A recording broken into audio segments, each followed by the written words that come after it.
নমস্কার, আমি সজল ঘোষ, বরানগর 113 নম্বর বিধানসভা অ্যাসেম্বলির ভারতীয় জনতা পার্টির প্রার্থী। নির্বাচনের প্রচার করতে আসিনি, শুধু কয়েকটা কথা বলতে এসেছি যে এবারের ইভিএমে আমার বোতাম নাম্বারটা আপনাদের মনে করাতে এসেছি। এবার ইভিএমে আমার বোতাম নাম্বার 2। কেন বারবার বলছি 2? আমার বোতাম নাম্বার 2। কেন বলছি 2? তার কারণ হচ্ছে আরো বেশ কিছু সজল ঘোষ মানে জালি সজল ঢোকানো হয়েছে, আপনারা যাতে বিভ্রান্ত করে ভোট নষ্ট করা যায়।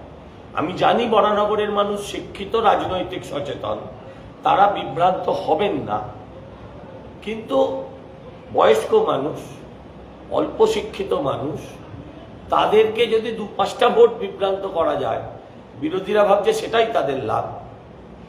আমরা যেমন প্রতি পদে বিরোধীদের চোখে চোখ রেখে শুধু নয়, তাদেরকে যেমন প্রতি ক্ষেত্রে টেক্কা দিয়েছি, এক্ষেত্রেও আমরা সেটা দেখাতে চাই যে মানুষ বিভ্রান্ত হননি। তাই আবার আবেদন করছি, ইভিএমে আমার বোতাম নাম্বার 2।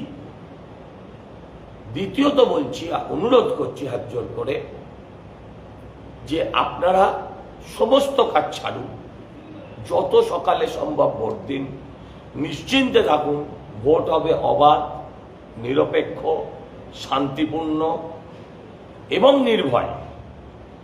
এমনভাবে ভোট দিন যাতে আর ভয়ের পরিবেশ পশ্চিমবঙ্গে ফিরতেই না পারে, আপনার বরানগরে ফিরতেই না পারে।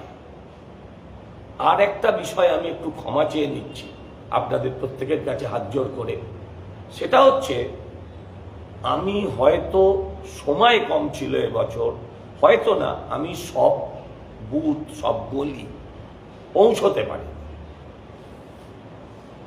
আপনারা আমার নয়, আমার কর্মীদের সহ আমার পরিশ্রম নিশ্চয়ই দেখেছেন, কিন্তু তা সত্ত্বেও আমি সব গলি পৌঁছতে পারিনি। বহু মানুষ আমাকে দুঃখ জানিয়েছেন যে তুমি পৌঁছতে পারোনি। বিশ্বাস করুন, এত বড় বিধানসভায় এত অল্প সময়ে সব গলিতে পৌঁছানোটা বাস্তবিকভাবে সম্ভবও ছিল না। আমি তার জন্য রোদ্দুর বৃষ্টি একেও দায়ী করছি না, সময়। আমি আপনাদের কথা দিচ্ছি, নির্বাচনের ফলাফল যাই, 4 তারিখের পর আবার মানুষের দরজায় যাব পুরো বিধানসভায়। আপনারা এই ত্রুটিটা মার্জনা করবেন। আপনাদের প্রত্যেককে আমি, যারা আমার গণদেবতা, তারা কেউ আমার থেকে বড়, কেউ আমার থেকে ছোট, বড়দের প্রণাম, ছোটদের শুভেচ্ছা জানিয়ে আমি আশীর্বাদ চেয়ে আমি আমার কথা শেষ করলাম।